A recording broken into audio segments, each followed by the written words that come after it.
نحمده ونصلي على رسوله الكريم اما بعد۔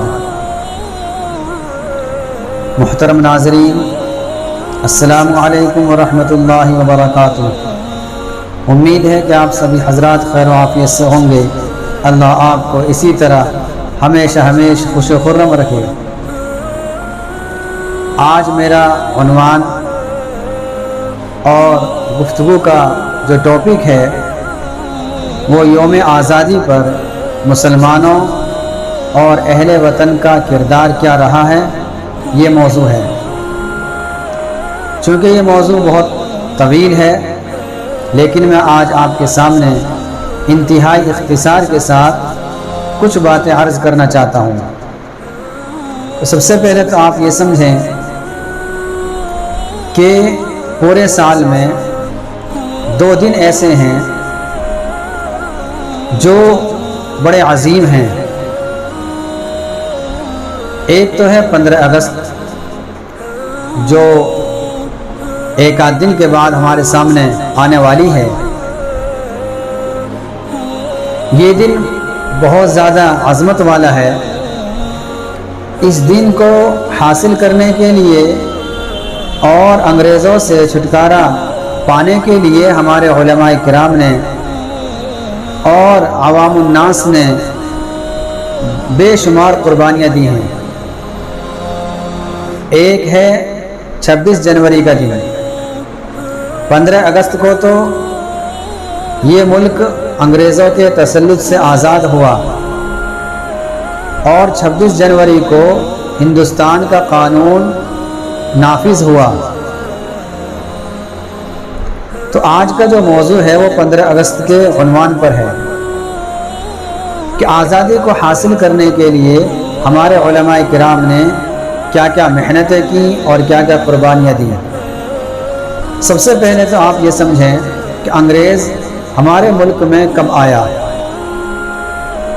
تو جب ہم تاریخ کا مطالعہ کرتے ہیں تو ہمیں پتہ چلے گا کہ انگریز 1599 میں ہندوستان آیا اور تجارت کی غرض سے آیا، اور سب سے پہلے ہندوستان کے صوبہ گجرات میں ایک ضلع ہے سورت، وہاں یہ لوگ آئے اور ان لوگوں نے اپنے کاروبار کو بڑھایا، اور وہاں کے لوگوں نے ان کا احترام کیا، ان کی بہت زیادہ رعایتیں کی۔ یہی رعایت کرنا آگے چل کر مہنگا پڑ گیا۔ بہرحال یہ لوگ اپنے قدم جمانے لگے، اور 1707 عیسوی تک ان لوگوں نے کوئی زیادہ ہنگامہ نہیں کیا، چونکہ اس وقت تک جو حکومت تھی وہ حضرت اورنگزیب رحمۃ اللہ علیہ کی حکومت تھی۔ تو ان کی حکومت میں ان لوگوں کی ہمت نہیں ہوئی کہ ظلم و ستم کا بازار گرم کریں، اور جس مقصد کے لیے یہ لوگ آئے تھے اس مقصد میں اور اس مقصد کو حاصل کرنے کے لیے کچھ پیش قدمی کریں۔ لیکن جیسے ہی حضرت اورنگزیب رحمۃ اللہ علیہ کا وصال ہو گیا تو اس کے بعد انہوں نے پلاسی کے میدان میں جنگ کی ہے، اور ان کا مقابلہ سب سے پہلے جو ہوا ہے وہ سراج الدولہ سے ہوا ہے۔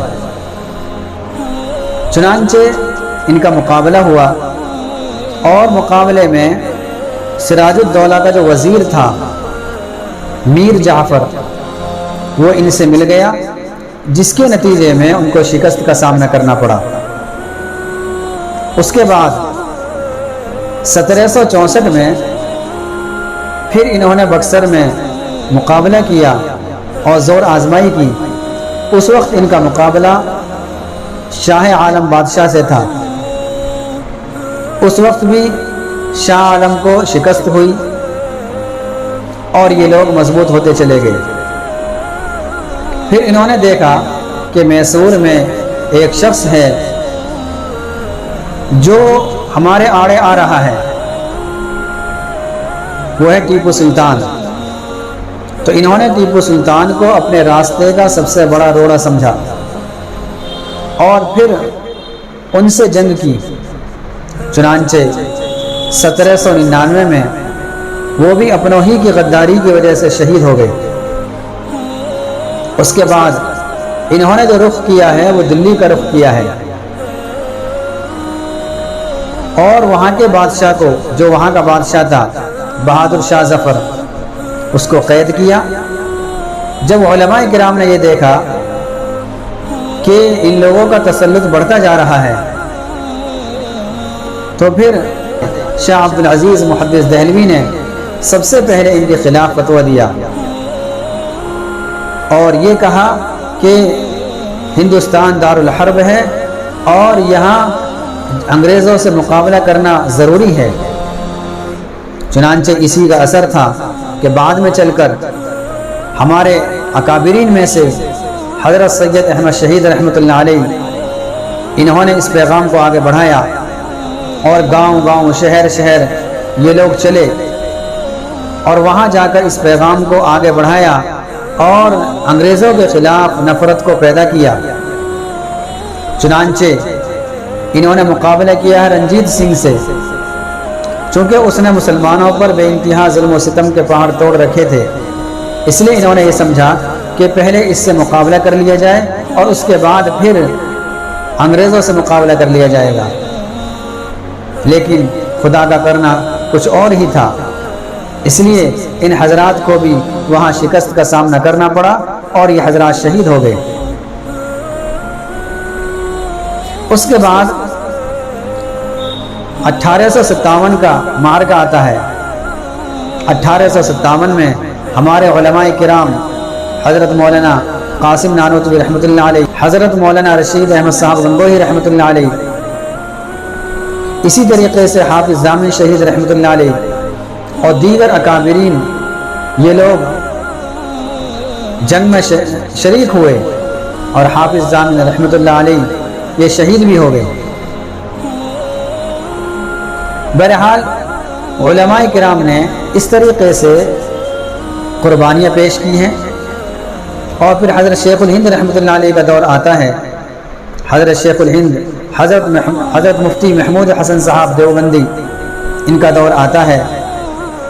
انہوں نے تحریک چلائی، تحریک ریشمی رومال۔ ان کی تحریک بالکل کامیاب ہونے کو تھی کہ یہاں بھی اپنا ہی نے غداری کی، اور وہ تحریک انگریزوں کو پہنچا دی، جس کے نتیجے میں انگریزوں نے فوراً علماء کرام کو گرفتار کرنا شروع کر دیا۔ حضرت شیخ الہند رحمۃ اللہ علیہ کو مالٹا کی جیل میں 3 سال کچھ مہینے رہنا پڑا اور وہاں کی مصیبتوں کو جھیلنا پڑا۔ پھر اس کے بعد ان لوگوں نے باہم مشورہ کیا کہ برادران وطن کو ساتھ لیا جائے۔ چنانچہ مہاتما گاندھی جی کو اپنا ہیرو بنایا اور پھر پورے ملک میں جگہ جگہ ان کا دورہ کرایا۔ پھر سب نے مل کر یہ طے کر لیا کہ اب ہمیں انگریزوں سے مقابلہ کرنا ہے اور انگریزوں کے خلاف ہمیں لڑائی کرنی ہے، جس کے نتیجے میں یہ 15 اگست کا دن آیا، اور 15 اگست میں اللہ تعالیٰ کے فضل و کرم سے اور تمام مسلمان اور برادران وطن کے اتفاق اور اتحاد سے یہ ملک ہمارا ہو گیا۔